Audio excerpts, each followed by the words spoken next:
Whooping Crane Chronicles is a collection of stories to learn from, to ponder, and to celebrate.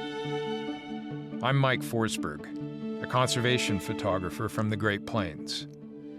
I've spent the last 5 years, camera in hand, exploring the natural history of whooping cranes across the continent, meeting the people who love them, and discovering how these tall, magnificent, and rarest of cranes are navigating our 21st century world. This podcast elevates conservation stories and uplifts these birds to showcase their natural history and beauty in the hope of keeping these birds around for generations to come. Join me on the journey.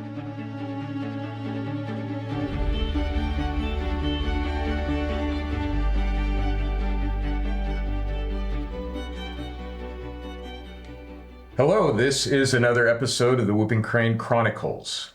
We are here at the Freeport McMoran Audubon Species Survival Center, which is a wildlife conservation and research facility just outside of New Orleans, Louisiana. It is part of the Audubon Nature Institute and focuses on the preservation and breeding of endangered and threatened species, which includes whooping cranes. Our guests today are Richard Dunn and Becca Grieser.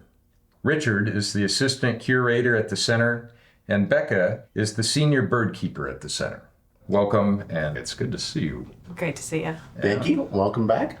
Man, it's Super Bowl week. And it's Super Bowl week. It sure is. What is A fine time to visit. All the celebrities are here, including Mike. Right, yeah. Yeah, I saw the Eli and Peyton Manning banner draped on one of the downtown skyscrapers down The there. Kick of Destiny. Yeah, the Kick of Destiny, right. When we came in yesterday, we picked up producer Mariah at the airport. She said her airplane was full of Philadelphia Eagles fans. And then we had all sorts of tour buses coming in on the interstate with Missouri license plates. When we drove down, we drove right through Kansas City, and it's wild. It's football week. Do the Cranes care about football week? Do they know? No. I keep telling them, but they're not getting it. I want to see a whooping crane as a mascot. That'd be great. You know? Yeah. Yeah. Well, we'll work on that. I did see whooping cranes as a license plate in Louisiana. When did that happen? That started in probably 2011 when they started, or 2010 when they started the reintroduction here in Louisiana. I had one in my truck when I first got here, and Yeah. I've now had different cars, so Right. I haven't had a chance to go back to that license plate. But There's a goal. I loved it. Richard. Yeah. So let's get our listeners acquainted with both of you. Richard, start with you. Who are you and where do you come from? I came from other human beings. Uh-huh. I think. My name is Richard Dunn. I'm the assistant curator here at the ASSST. I've been here for 11 years. I got brought in to overhaul and manage the crane programs here, both the whooping cranes and the Mississippi sandhill cranes. And I'm kind of a little beyond just being an assistant curator. It's, this is a 1,000-acre piece of property that we manage. Yeah. And I do a little bit of everything out here. Yeah, so I came previously from Fort Worth, Texas. I was the supervisor of the bird department at the Fort Worth Zoo for a number of years. And then I was a bird keeper before that at the Fort Worth Zoo. So I've been in Texas for 13 years, and I worked at for the Wolf Bird Sanctuary out of St. Louis, Missouri. I did a bird show at SeaWorld of Ohio back in 2000 after I graduated in college. You don't seem that old, Richard. Yes, I'm not as old as you, probably. My beard says otherwise. Yeah. But yeah, so I'm from Central Indiana. I was born and raised there and went to Ball State University and been in the zoo field now for 28 years. Is that what you set out to do in college? Did you think that you would be sitting in the chair that you're sitting in today? Absolutely not. Actually, when I started off in college, it was all about getting into, state or federal wildlife agency. At one point, I thought about being a conservation officer, and then in the state of Indiana, that was actually the highest ranked position in the law enforcement division. Yeah. And they were all the top-notch state troopers that were applying for it. So I realized that very quickly and dropped out of that and went into doing wildlife stuff. And then about, maybe 2 years in, I started doing zoo work and volunteering at different things, and then realized I'm really good at that.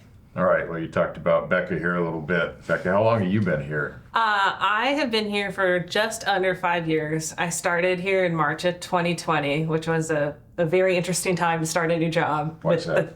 I got her hired in before the world froze. world shut 3 days before the world shut down. I was driving here, moving to New Orleans when like the city shut down, and I called them and I was like, do I still have a job? Like I was unsure because the pandemic was just ramping up at that point. It was mid-March of 2020. But I've been here for 5 years, and I've been working with cranes like a year and a half longer than that because I was an intern up at the International Crane Foundation for a year before that.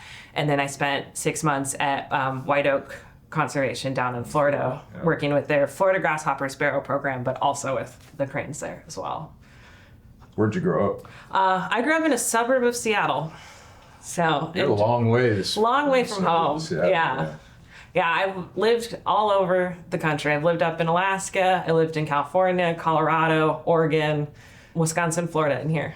My goodness. And you got your degree in... I got my bachelor's degree in zoology.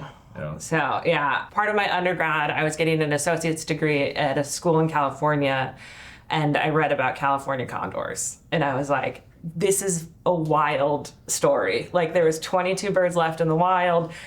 You know, they brought them all into captivity. They started breeding, re-releasing them. I was living in the Bay Area at the time. It's like I could drive down to Pinnacles National Park. I could see them in the wild. And I was like, I knew I needed to be a part of a conservation story. I knew that, like, whatever aspect of it, starting college, I was like, I wanted to do more field work and be out in the field with them. But then as I started volunteering at the San Francisco Zoo and getting internships, I was like, oh, I really like the day-to-day interaction with the individual animals. And then I was up in Alaska doing an internship with a research flock of sea eiders when the internship for ICF opened up. And I was like, oh, whooping cranes have a very similar story to the California condor. Yeah. And this is a great way to be involved in conservation. What did you do at ICF? What was your job? I was an aviculture intern, so I started in the fall of 2019 and went through a winter there. And at the time, they were just doing 6-month internships. And I was like, I really enjoyed working with the folks up there, and I wanted to do a breeding season up there. I wanted to see the costume rearing. I wanted to see the parent rearing. Yeah. I wanted to be involved in like more aspects of the crane husbandry. And so I was just working with the adult flocks of husbandry up there. I'm fully aware that if a California condor position opens up, somebody calls her that she's gonna give me 3 days heads up, and she's gone. So if anybody's listening out there from the West Coast, you cannot have her. Don't call, no show. Well, I always find it fascinating, everybody's background and where they come from, because usually where you end up is not where you expected right out of the gate. Life sort of takes you in the direction it wants you to go, and we braid ourselves together again and again, you know. So it's pretty cool.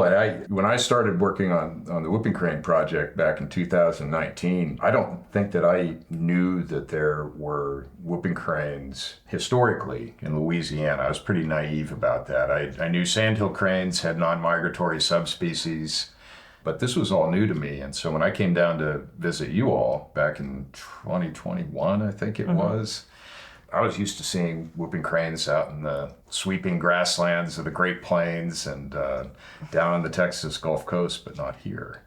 So who are these birds that are here, these whooping cranes? Both what they were historically, and then why are they here now? Why is the Audubon umbrella embrace these birds?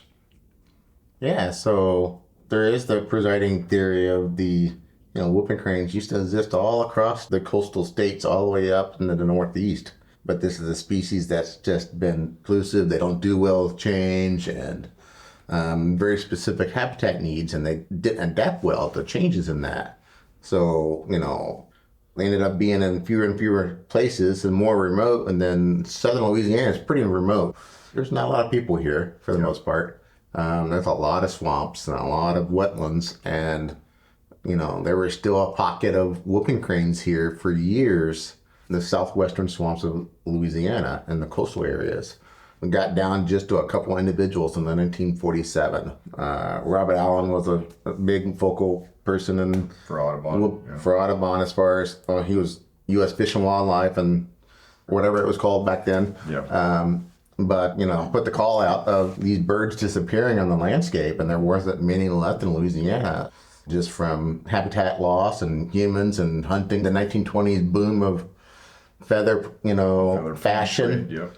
And then the whole run on birds of ornithologists, because the birds were reducing in number and everyone didn't have one for their collection, so everyone went and got one. Yeah. So yeah, that took a toll, and there ended up being one bird that got injured left, and it got brought into captivity here at the Audubon Zoo back in the 1947 47. Don't quote me on that. I've got paperwork, but I think Josephine was here at the zoo, at the Audubon Zoo here in New Famous Orleans. whooping crane Josephine. Yeah. There's a handful of And they all famous whooping cranes from that name, like yeah. Tex and then Canis and all these others. So yeah. So that's where that started, and then the story bounces back and forth of a bird named Crip got brought in that was injured and brought in the pair with her to try to breed here, and then that pair got moved to Aransas Wildlife Refuge, and then they had their first eggs in captivity in Aransas, and then chicks didn't survive, and then they ended up getting brought back to the zoo here. Various wild stories of all these different birds of Tony and Crypt and Josephine and George, and it's crazy to read into. But Audubon has always had a whooping crane presence. But then for a number of years, we didn't have whooping cranes involvement.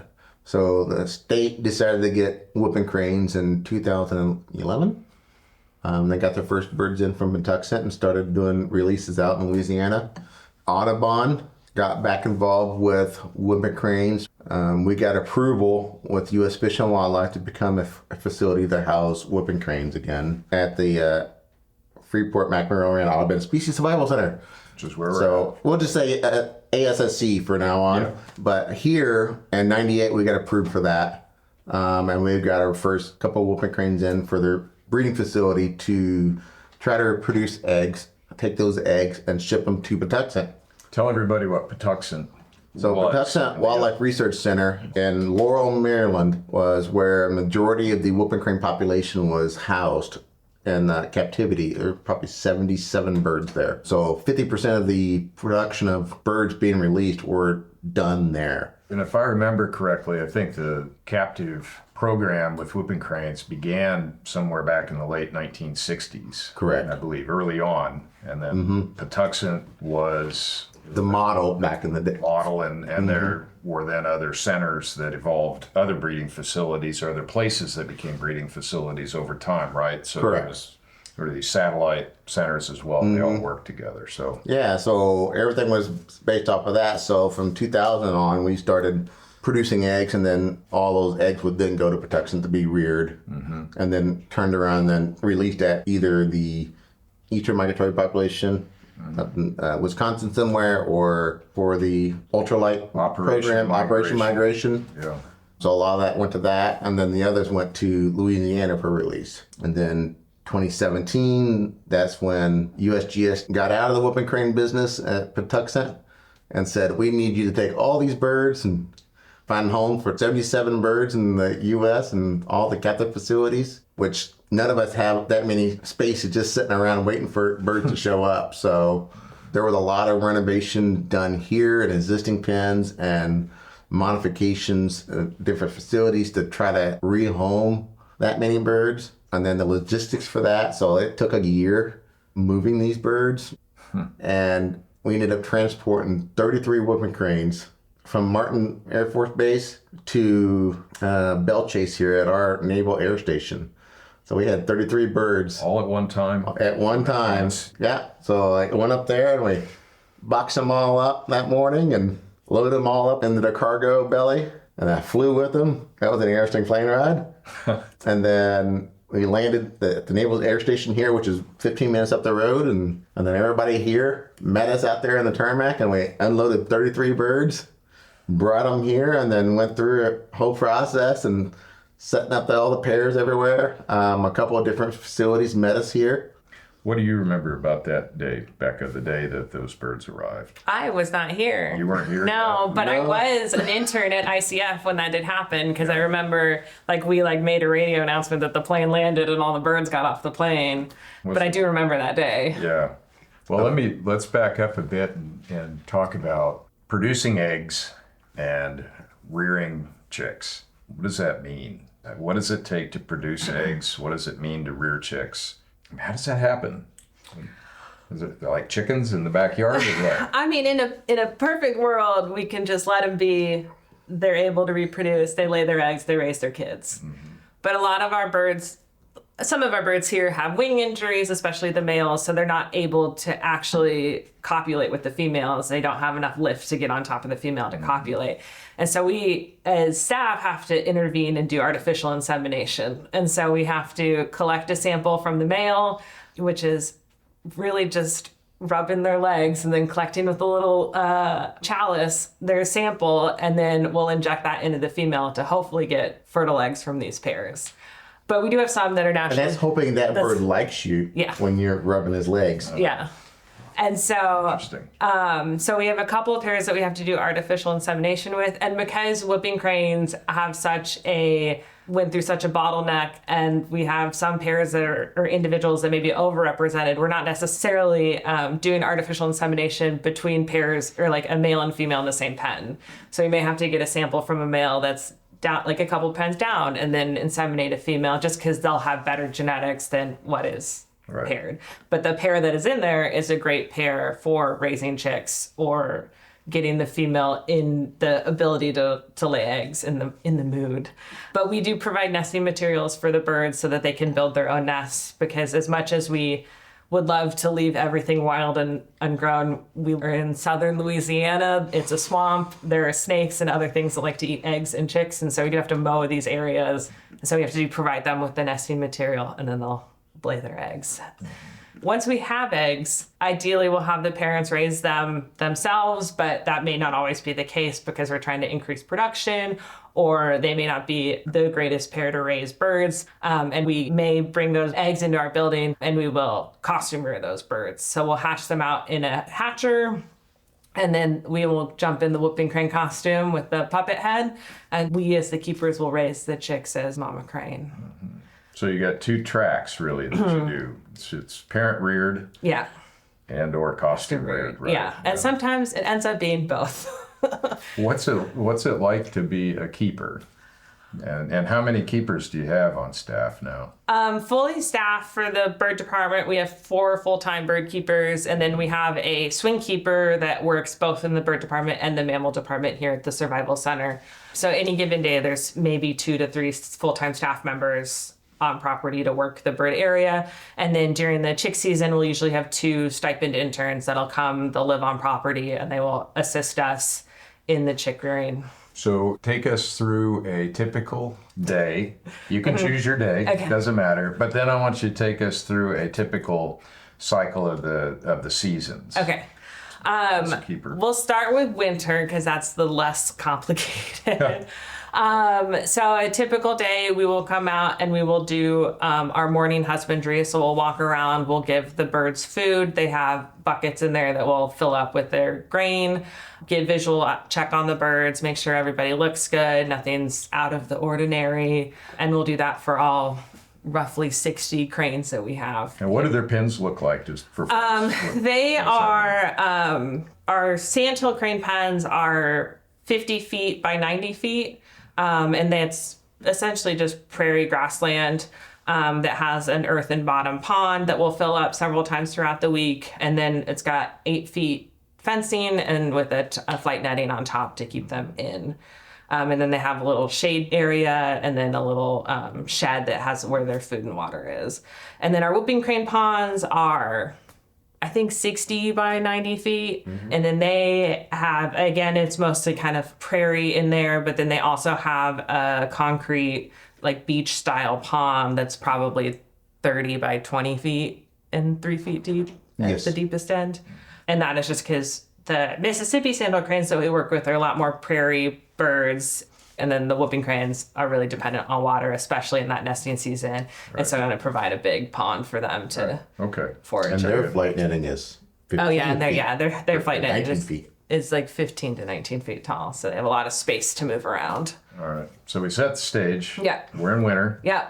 Typical day. Yeah, so we go through, we do husbandry, check all of the birds, and then during our not busy season, which is winter, is we do all of our pen maintenance and preparation for chick season. So it's either we're in chick season or we're preparing for chick season. And so that includes doing any kind of fence line repairs, removing vegetation and vines from fence lines. We need to dig out ponds or do any kind of big machinery work.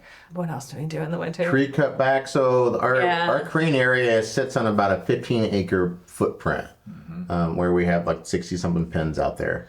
So there's a lot of maintenance involved because, as you mentioned earlier, Louisiana, it grows 13 months of the year. And I know there's only 12 months, but that's how much growth happens here. And then winter, it's just dormant. It's still growing. It's just not as crazy. Yeah. So a lot of just maintaining and just keeping it relevant, and you're trying to find that happy medium balance between wild and manicured. You don't want the golf course effect, but you also don't want it where they can't move around in there. And then we've got a lot of venomous snake species here. It's warm and wet. It's a very abundant environment. So we have Texas rat snakes that can eat an entire whooping crane egg, and a whooping crane egg is not small. The Texas rat snakes here are not small either. And the cottonmouths that we have here also can eat whooping crane eggs. They eat chicks. So mitigating those guys is just the habitat management, reducing it, keeping it not as, happy for the snakes, but still happy for the birds. And that's the balance that we have to strike.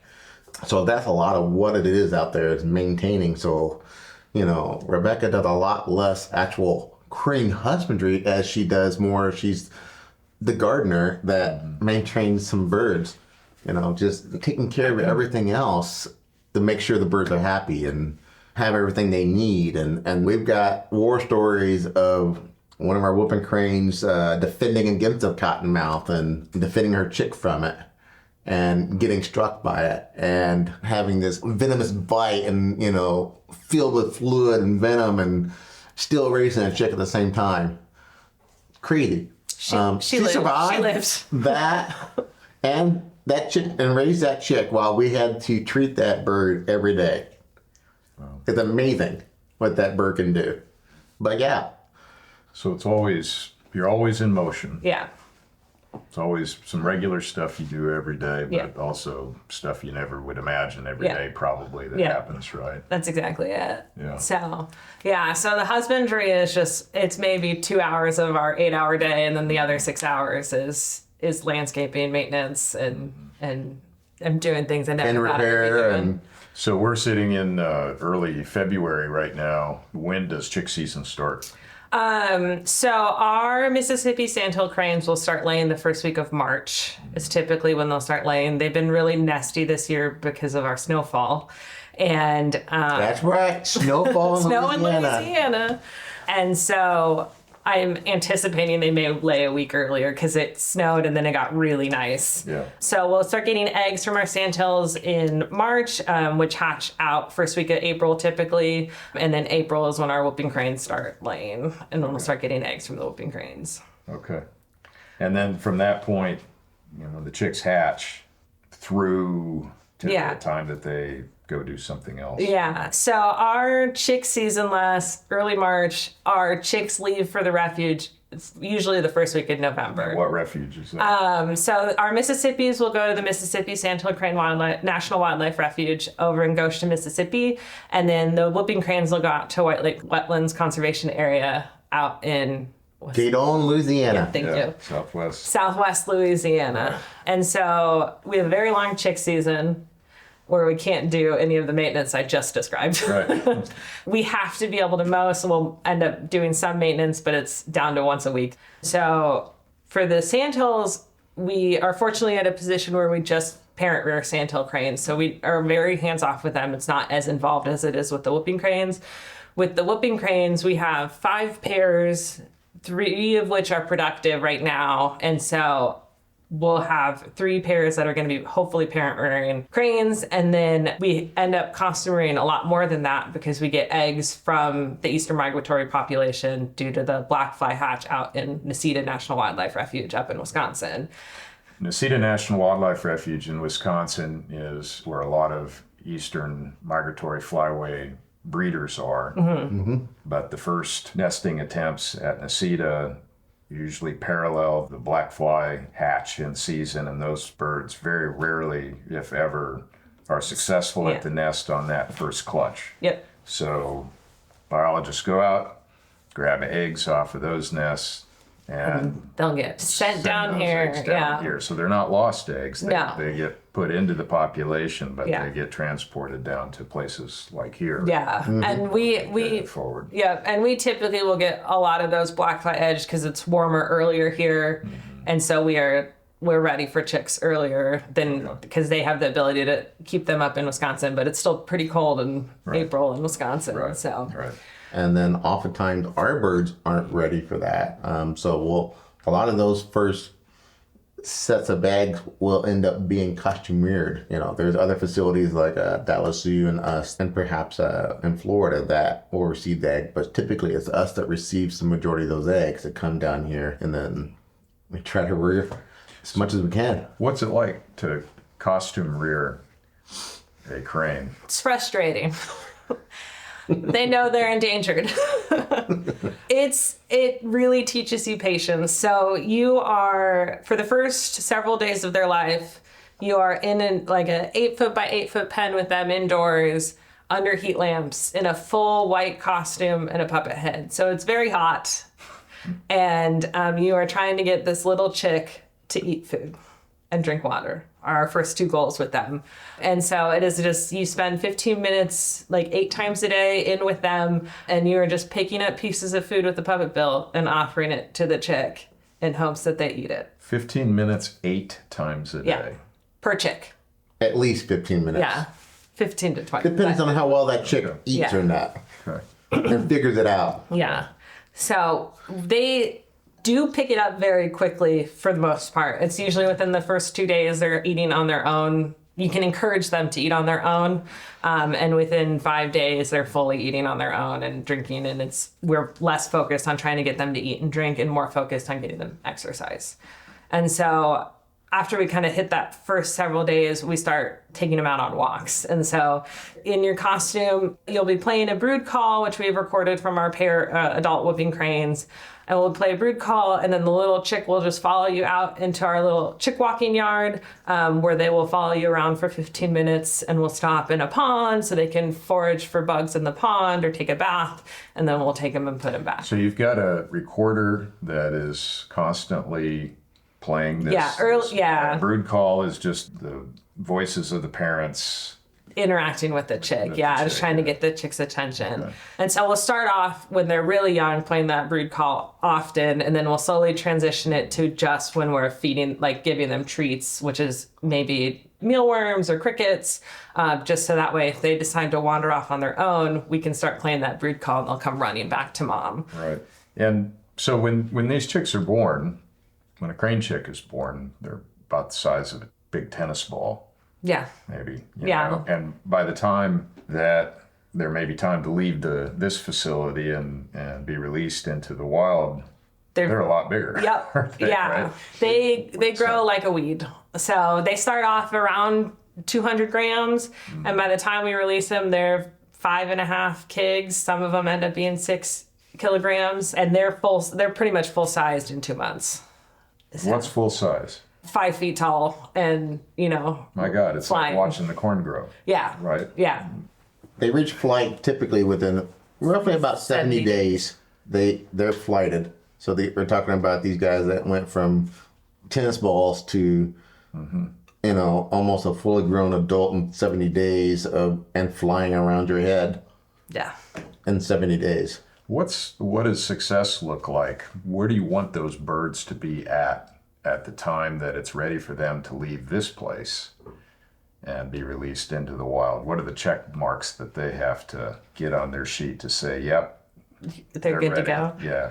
I mean, obviously we want them flying So at about 80 days, once all of our chicks are flighted, which can vary depending on when the last one hatches, we will put them all together into a cohort. And so we have a big, like 100-foot by 100-foot pen with the huge earthen pond in it that we will put them all together in. And then we drop off as mom visiting them and hanging out with them so that they have to become kind of a cohesive unit. And so within that unit, we want to make sure that they're getting along as best they can, as a bunch of juveniles want to. And we want to make sure they're flying. We want to make sure that they are not sick or injured in any sort of way, that they're foraging and, roosting in roughly the correct locations that we want them to be. But yeah, you got to remember raising these chicks oftentimes, so they're super competitive. They only lay 2 eggs at a time. And say 2 chicks hatch out.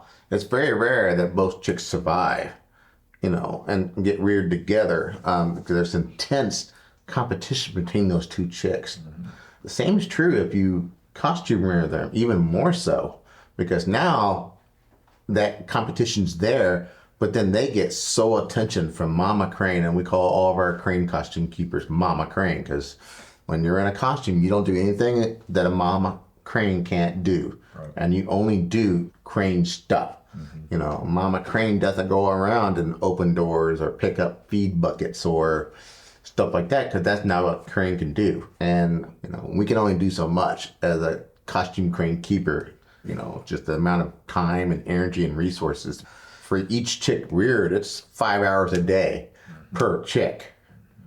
And then if you've got 4 keepers that day and you've got 8 chicks that need 5 hours of attention, that's not enough staff time that will cover that many. So you get creative in how you do things, and you really try to get some of these chicks to get along quicker, because then you can combine some of these walks that go out, and these walks that we do are keeping their legs exercised during their development period of their muscles and the balance between, eating enough and fully developing, during that. And this foraging activity, the exercises, is the combination of foraging, teaching event, learning where to find food in the wild and drinks, and reacting to some random strange sound that we hear.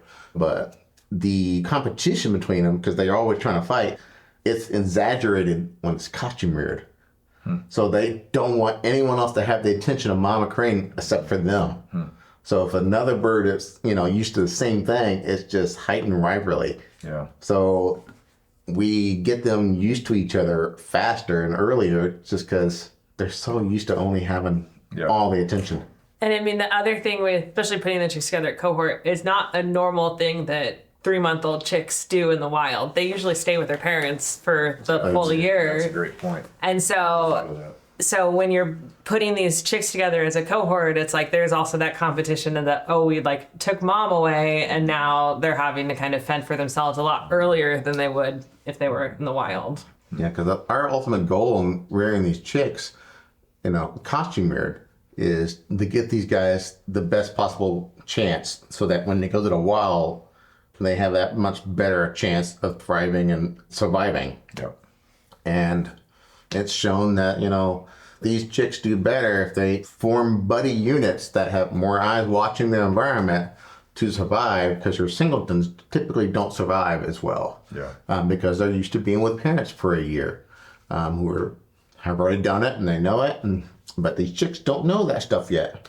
So the more you guys get together, and we have to kind of convince them of that early on here, so that when we go and release them at, 7 months of age, they've got a tight-knit unit already, so that no matter what gets thrown at them, they have each other. Well, it seems like that's working, and I was here in 21 with you all with a cohort of birds, and, we started here and we ended up at White Lake, and the birds all received their jewelry, got their bands and their telemetry, and then released into acclimation pens out in the marsh. And I was with Sarah and Eva, who we will speak with in the next podcast production that we're going to do after we leave you guys.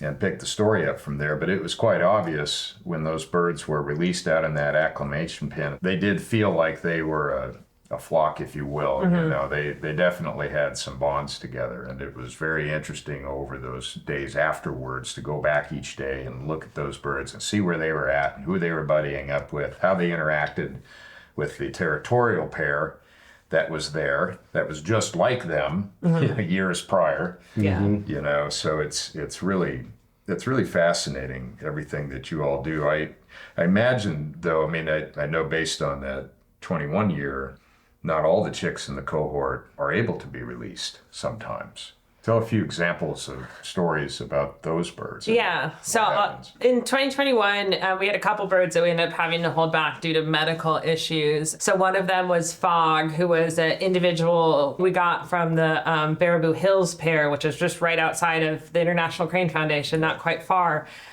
So we got that egg down here and raised him, and he was a costume-reared bird. And he was doing great up until about like the 40 days when he started growing in his blood feathers. We noticed that one of his wings was drooping. We had some nutritional issues that year, so we kind of attributed it to that. But then as we tried to correct that wing with our vet staff, probably taped it for like maybe 3 weeks, and we weren't seeing any change. And so he just kind of had a drooping wing. And so we opted to plan to amputate that wing eventually, just because it was causing him issues. He was tripping over it. We think it was probably some kind of congenital issue because we never saw any trauma from that site, which is typically something that we'll see is they may like whack their wing into a pole or the fencing, and that may cause issues. But he no signs of that whatsoever. But we still ended up cohorting him in with the group because we still wanted him to have that experience with other chicks. And then when all the rest of the chicks left to be released, he stayed behind with another bird, Lightning, who also ended up with a wing issue. It was kind of our wing issued year. Yeah. And his wing was not as severe, but he wasn't able to get flight. And so we ended up holding him back for that. So one of the quotes that I remember from Richard, I'll remember the rest of my life, is that we don't throw anybody away. That's one of them, you know. And so I don't remember making that statement, but hey. You did make that statement. I remember that statement. I wrote it down. I don't remember a lot, but I remember lines like that.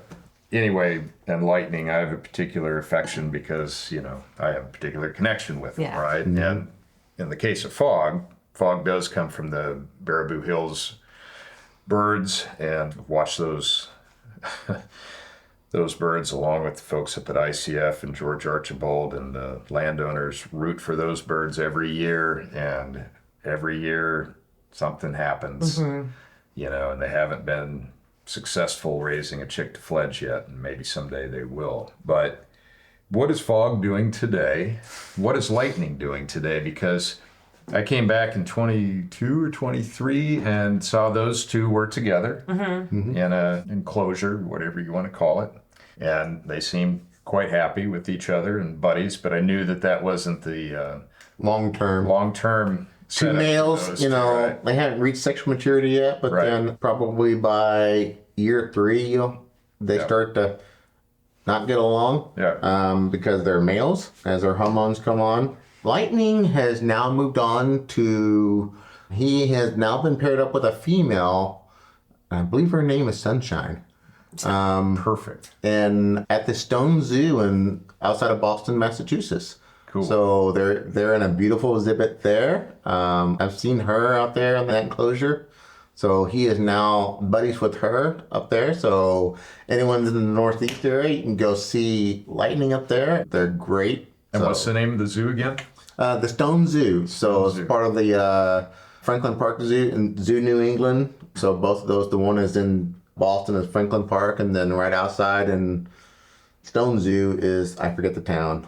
It might be Stoneham. I'm not for sure, but so he's out there living the ambassador life, and then they can potentially do some fostering. So they're close to another facility up in the Northeast that can work with. Okay. Fog is still here. Fog last year was a model bird for our last season of chicks. What does that mean, a model bird? So model bird, so when we're raising these costume-reared birds, we also have them within sight of an actual whooping crane.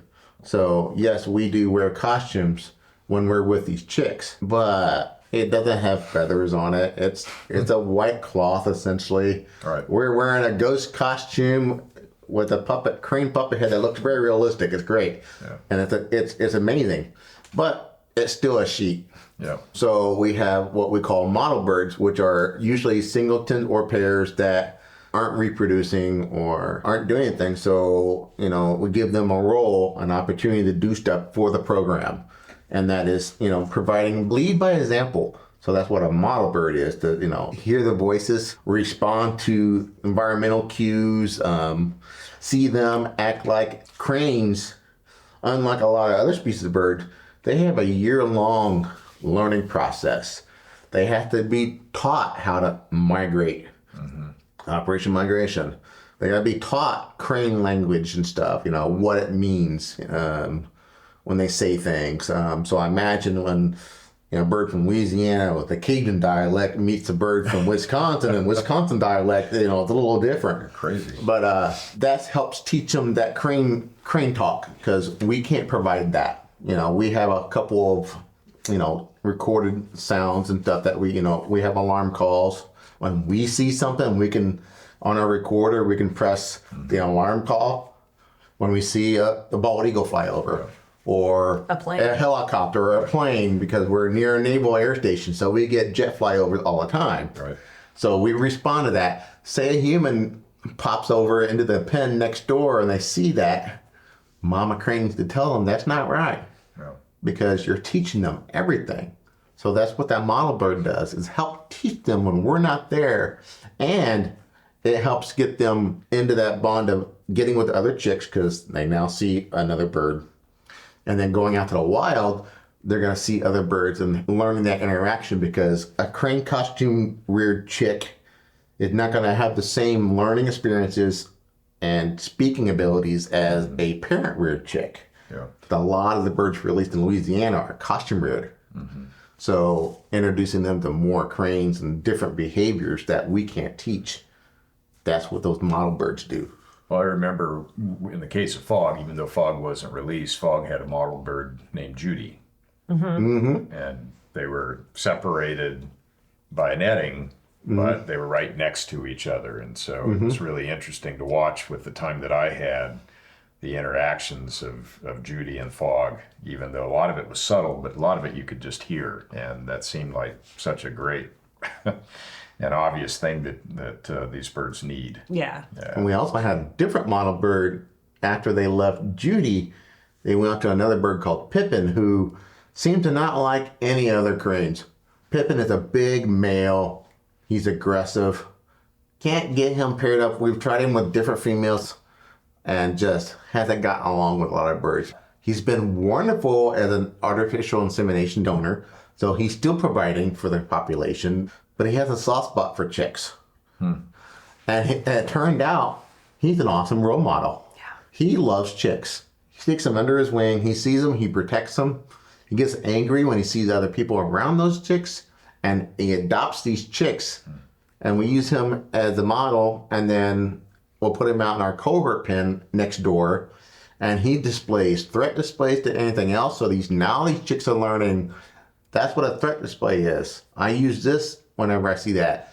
One time he jump rigged us through the fence, going out to capture one of those chicks. He was jump raking us, and he throws the alarm calls and everything. And he's out there foraging next to them in the pen next door. So these chicks are now learning all this other stuff. That's great. Through another model. So you've said Judy, Pippin, Fogg. These birds have some interesting names. How does that happen? What? For our chicks every year, we, at the beginning of the season, decide on a naming theme for the year. So the year of fog and lightning was our natural phenomenon year. So all the chicks born that year had that name. So we had a hurricane, we had a blizzard, we had a lava, and we just have a list of 20 names, and then we'll roll a 20-sided dice, and wherever the dice lies, that's going to be the chick's name for the year. Who is the 20-sided dice? Who? Yeah. As it's mine. It's yours. Yeah. I see. Yeah, she's our D&D gal. So Okay. that's where that die comes from. You've just created this entire D&D culture now have become craniacs by this That's the 27th plan. lady, I Yep. understand. Slowly taking over. Yeah. That's So awesome. yeah, so doing the whole naming thing makes it easy to remember when you're raising chicks every year. Yeah.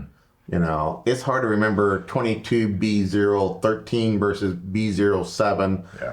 And, you know, they all have IDs, but when you say, oh, lava, now we can remember lava. Lava was 2021 with fog and lightning.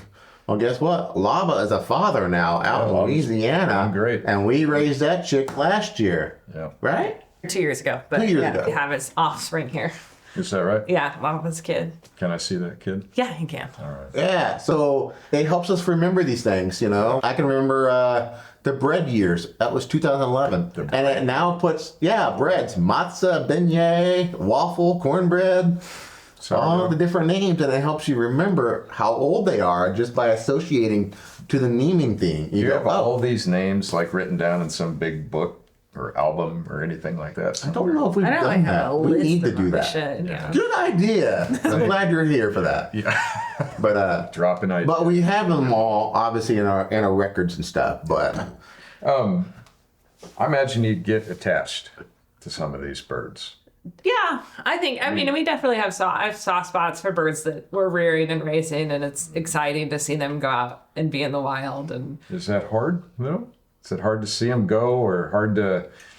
it's, I mean, I couldn't do it. yeah, it's bittersweet. So, but it's really exciting because when we first heard that Lava was nesting and had eggs that were fertile, I was like, I'm going to be a grandmother.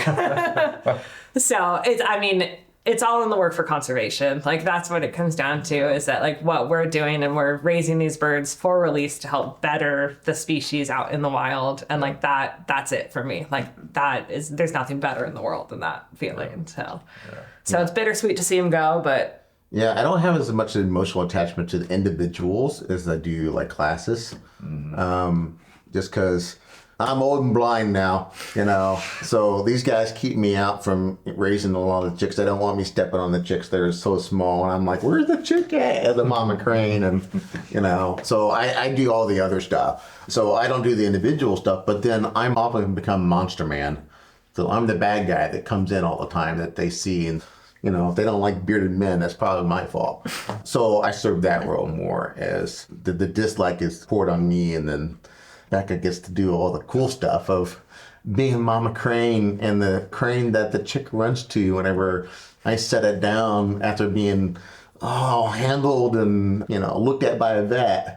You know, she gets to console the chick because we do these different training aspects with it, which includes teaching them not to like humans so much. And that's part of the training, because otherwise, you know, a novel bird, if you don't introduce negatives along with positives, they don't have an association to it, so they don't know to avoid that. Yeah.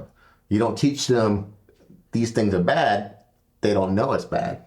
You know, hanging out at a farm or vehicles or the human stuff. So I remember another quote that I'll attribute to you, because I know you said it, even though you may not admit it, is that you said that you here are trying to build a better bird. Oh, I said that, yeah. Okay, you'll own that. I'll own that one. Well, how do you build a better bird, Richard? So, in the grand scheme of things, when it comes to raising animals, and once you've been doing this a while, actually raising a chick is pretty easy in the grand scheme of things of raising a bird. But raising a bird that with proper behavior and ideals and how to interact with the world, it's another whole ball game. Because I can take a chick and raise it, you know, and have a full-size bird, but it would not survive in the wild, or it would not survive, you know, other things. So that's where that comes into play of building a better bird. Raising whooping cranes in captivity has been around since the 60s. Yet these reintroduced populations are still not thriving. The Florida population is really non-existent. There's a couple birds left there. And a Rocky Mountain program that started and didn't survive. We've got the Eastern migratory population that started in 2000. That bird population is sitting around 60-something birds right now. So you're talking 25 years, and we've only got about 60 birds that have survived. Louisiana's doing really well. Starting in 2011, we've got almost 80 birds or somewhere around there. So they're doing better. And a lot of these original raising crane chicks for release to the wild was modeled after Patuxent and all the years of work that had been done there. The only difference is it was always looked at it from a biological scientist viewpoint, but not really looked at from a more into behavior and how birds breed and all these little quirks and individual personalities and what's hardwired, what's not hardwired. Mm-hmm. So taking that and applying it to the cranes as well. I've been in the zoo field for 28 years. My background coming in was more into behavior. And so my first full year here in 2014, I didn't change anything in the program. I just looked at it to see what was working, what didn't work, and what was going on. During that time, our rearing protocols was they never saw a human ever. There was no introduction of humans. They could not see humans, no exposures, anything. We took those birds, we went out to the refuge, we put all the jewelry on, as you say, bands and transmitters, and then we release them into a temporary release pen to get used to the environment. We put those birds down, and they just stand there and preen next to us. Yeah. We're talking about a wild bird that's no longer, that looks at it, just standing there like, whatever. And all the birds did that. Every one of them just stood there. I mean, and like you could goose them and they're like, what? These are really intelligent birds. If you don't provide those cues, they're not going to take those cues. And they'll take what cues they see. Now, they would see, back then, you would pick up a bird in costume. If you had to move a bird, you're wearing the crane outfit. Now you got these hands exposed. They're seeing these hands. And then they focus on your boots, because that's what they see when they're tennis ball size, is your feet. Well, all of a sudden, as you get older, and now you take away the costume, you still got those shoes on, still got those hands. They're able to make that connection, connect the dots of, oh, humans are fine. All this is normal stuff because it's the same. They're one and the same. So these birds were making that cognitive leap. So these birds, a lot of these birds were not thriving well in the wild because you go out to the wild, you're pulling away all the human interaction that they're used to because that's how they were raised. Yeah. They didn't survive well. So, recruitment's been very low. So that was kind of the challenge I saw coming here and starting things. And so I made a lot of tweaks and changes to the program. And one of the major changes is the behavior component. Yeah. That's where the mama crane outfit, we're doing mama crane, and that's why we call it mama crane. Now we changed it to a 3 costume protocol, if you will. Mama crane is the first one. Okay. Mama crane does only what cranes can do.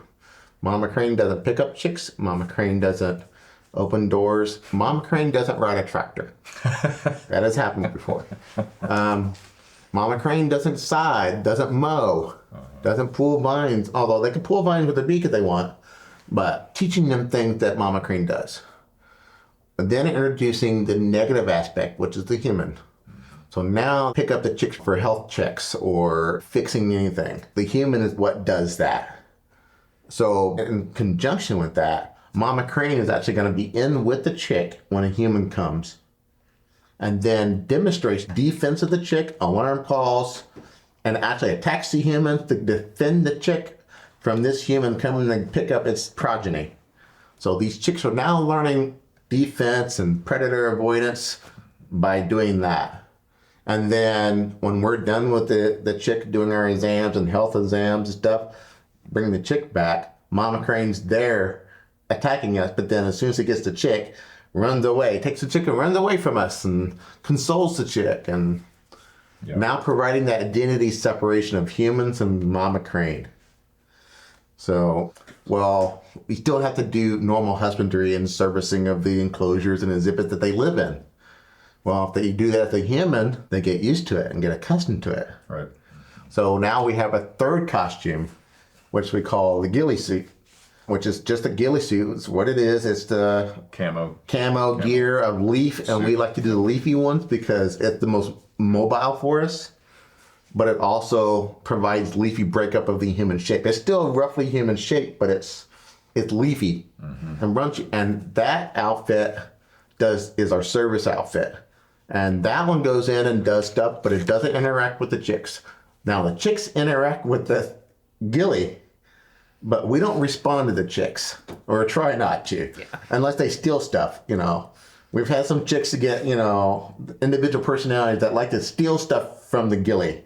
But the ghillie is the one that provides the food and does the water changes, or has to go and maintain exhibit or netting or anything like that, is all done in the ghillie suit. We've now got 3 separate identities that we can help educate the birds in life of these different methods. So you're figuring it out, and you're breaking new ground, really, right? There's not a roadmap here. There is not a roadmap. It's just taking what everybody else has learned and been successful or not successful with, and making that next step. How can we improve this process? It seems to work. We've seen chicks. We've actually had mama crane in there, and chicks react. A human happened to walk by, and they all reacted to this, alert status. They're the human that just walked by over there. What is part of the puzzle that you haven't figured out yet? Raise your magic wand and say, I wish that we could do whooping cranes are tough. I think part of the reason that they've done well in Louisiana has been they've adapted well. They've adapted to crawfish and rice farms here in southern Louisiana. Adaptability is a big component. It's really hard to teach these birds the things to do when we're not there. So the whole just roosting in a pond and then nesting and how to defend against predators on the nest. Don't let the raccoon come up and take your egg, or a snake, You're bigger than that snake. Take that snake out. Those are harder things to teach because it's all a learned process, and these birds have to learn that. We've got one pair of birds that if a snake comes in, it'll stab it and kill it and throw it out. Is that Woody that does that? Mm-hmm. Woody will stab a snake and fling it.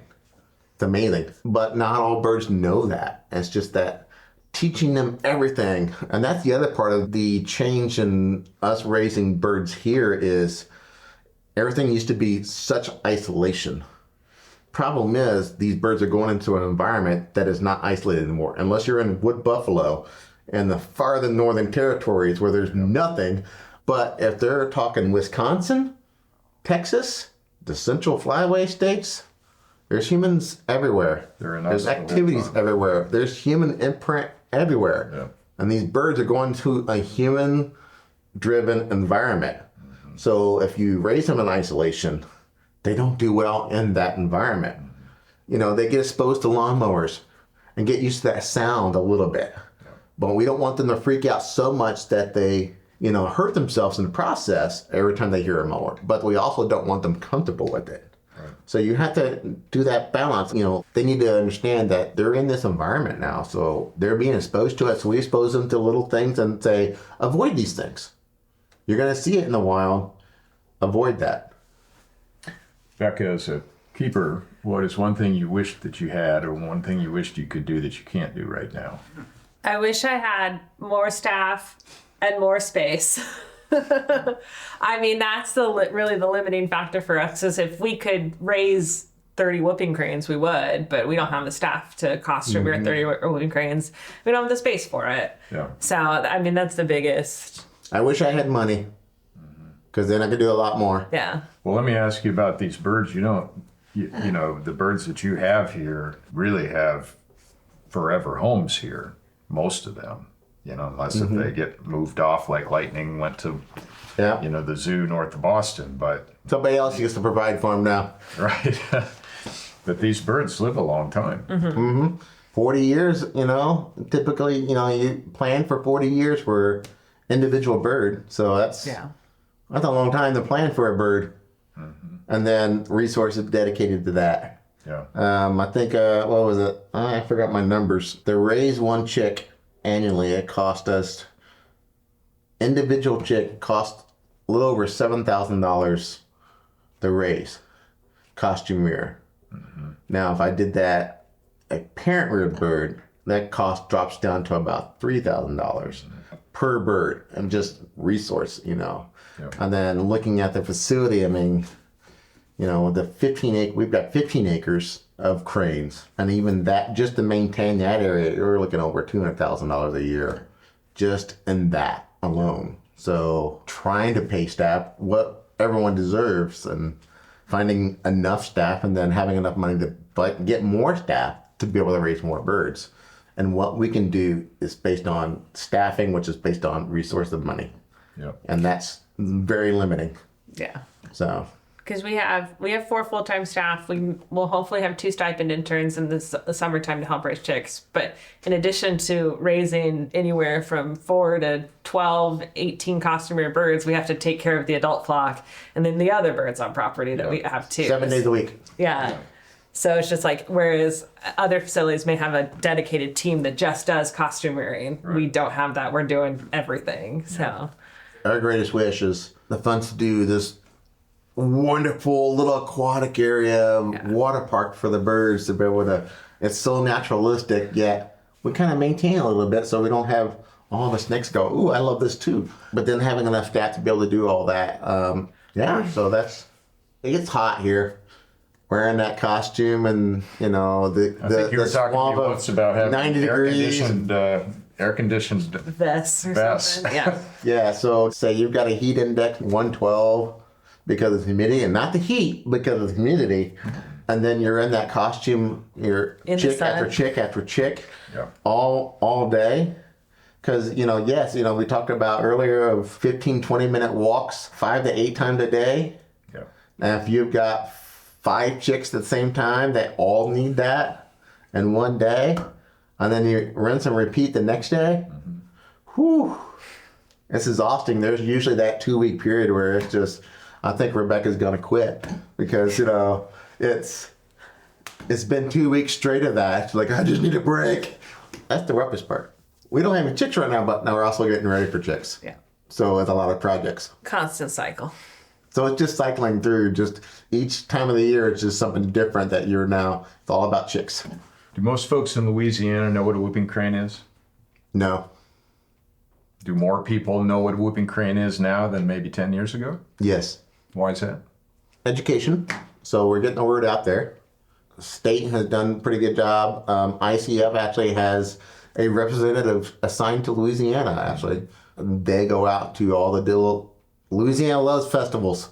There's a festival for everything. If it's sunny outside, we've got a festival. And I'm not complaining because I love them too. But having a presence at these festivals and getting the word out that these birds are here, they exist, and seeing them. You know, we put out videos every year, almost every year, and news clippings about these birds that we're raising here, and people didn't know they existed. And well, really, for the most part, they haven't existed here. So, you know, whooping cranes had been extirpated from the state in 1950. I think the last one was Josephine. Right, 50, and so that would be the 50s. So we hadn't had whooping cranes here until 2011 when they got reintroduced in the first group that got released in Louisiana. So that's a long time. 60 years. 60 years. And then our first chick hatched in Louisiana. That was 75 years since the last chick was noted in Louisiana. So that's a good generation right there of people that don't know anything about whooping cranes. I saw them on license plate. I got one on my license plate. Yep. Like I, wasn't aware of whooping cranes really until, into my zoo career. Yeah. Because I'm from Indiana. We didn't have whooping cranes growing up. I had sandhills. Yeah. We always saw them flying. You heard them flying over, and I was like, "Oh wow, look at the sandhills up there!" Yeah. And they were coming from Wisconsin and flying in Michigan, and flying through south. It wasn't until not even 10 years ago, we're talking maybe less than that they started showing up in Indiana, whooping cranes. Well, I remember you telling me that because you're from that country there, that I believe you said you had your family with you, or maybe your mom. Mm-hmm. And you were able to be with your family, showing them whooping cranes in person, even though you've been down here working and all this, that all of a sudden became real to them. Am I remembering that right? Can you Yes, tell that's me about correct. that? So that's probably one of my proudest moments is growing up in southern Indiana, the most exotic it got was maybe a bobcat, Now we've got armadillos showing up in Indiana. Crazy. Now we've got things like black bears showing up. We haven't had black bears in Indiana in centuries. We've got elk showing up in Indiana. It's changing, and that's, for the good.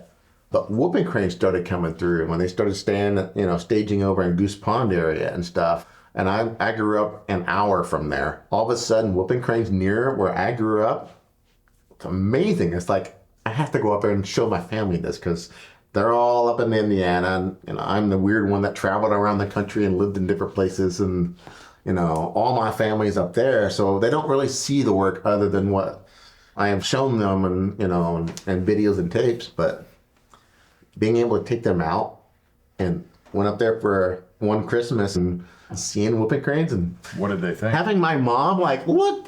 That's what you do? Like those birds? Because they'd never seen them before either in their lives. Yeah. Because whooping crane didn't exist. And even knowing that a whooping crane existed. So seeing that connection and making that connection of my little niece and nephew, this is what I do. It's like I do cool stuff like that. That's awesome. Made it real. That's what makes it real for me and makes it worthwhile. What we do here is we pop out chicks and get them out to the wild, but then turning around and be able to go out and see those, that's what I do. That's what I'm making a contribution about. Yeah. Going to places like Indiana and seeing whooping cranes. Hopefully we'll see whooping cranes spread from western Louisiana and start going east all across the Gulf South, back into Florida and connect to Texas and just start showing up everywhere. That's the ultimate. Well, Becca, you're a young biologist. You got a career ahead of you. Yep. This is hard work. Yeah. You're working now with one of the rarest birds in the world. Your days are full of great joys. Sometimes I imagine some great sorrows. Mm-hmm. There's no finish line. Yeah. Today's tough. Yep. We've talked about money. We haven't talked about bird flu, and we probably won't talk about that today, but we always know that these birds are up against great challenges. Yeah. And they're in us, in our world today. These birds live with us, in us. What gets you up in the morning? Why do you do what you do today? And I don't know you that well, but I know you well enough that you've got this hope that's inside of you. And I'd like to hear just a little bit about that. I mean, what gets me up is just that I know that I'm doing what I can do for this species. So humans are really the cause of the decline of whooping cranes. We were the problem, and I want to be a part of the solution to bringing them back. And so being able to know that I am a part of the solution and that I will continue to be a part of the solution of bringing these majestic birds back out into the world is just the drive that keeps me going. I want to be involved in conservation and help do something good for the world. That was my dream ever since I read about California condors.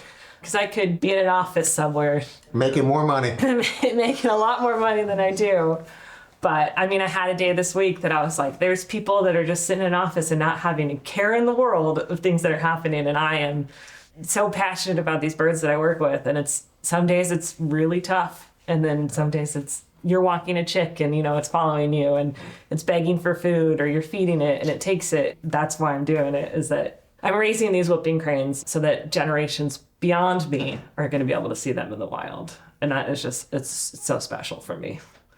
Have either of you two gone to see them in Southwest Louisiana in these places once they've been released and just... What's that like? Incredible. Yeah, because my first seeing them in Louisiana was, back when I first started and went out and did a tour and seeing these birds out in the landscape and that's what I'm getting into. I've seen them here was really cool. And it's a pretty remote area. It's a rural area that they're in. So a lot of the state has never seen these guys. And I'd like to see them more.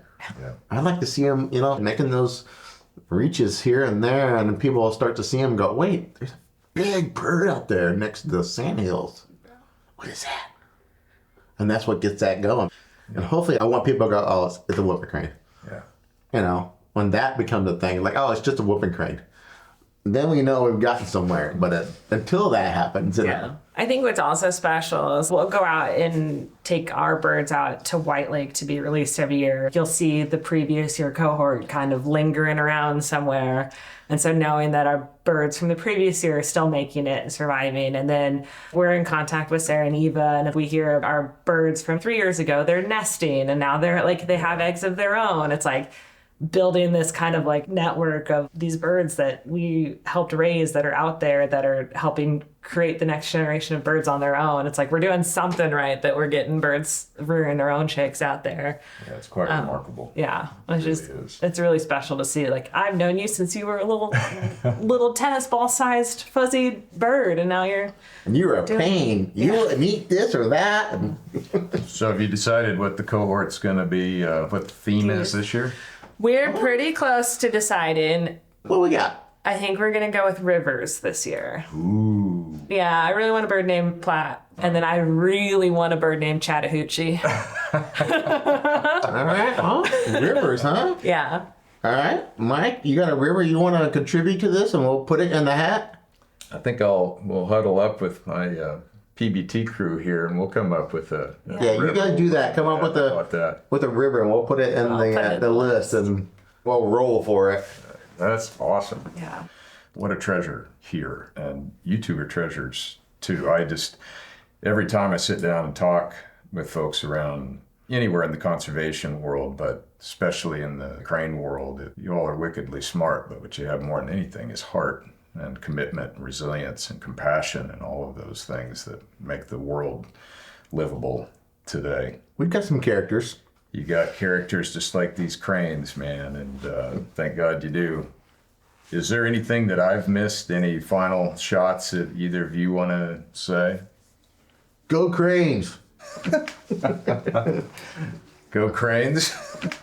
Thank you, Richard, and thank you, Becca, for joining us today and for sharing your experiences and connections to whooping cranes. Thank you. Thank you for having us here. These are the Whooping Crane Chronicles. Thank you for joining us. Stay tuned. I got good at sandhills, but not whooping cranes yet. I've never heard anybody do a good whooping crane. Yeah, it's too difficult.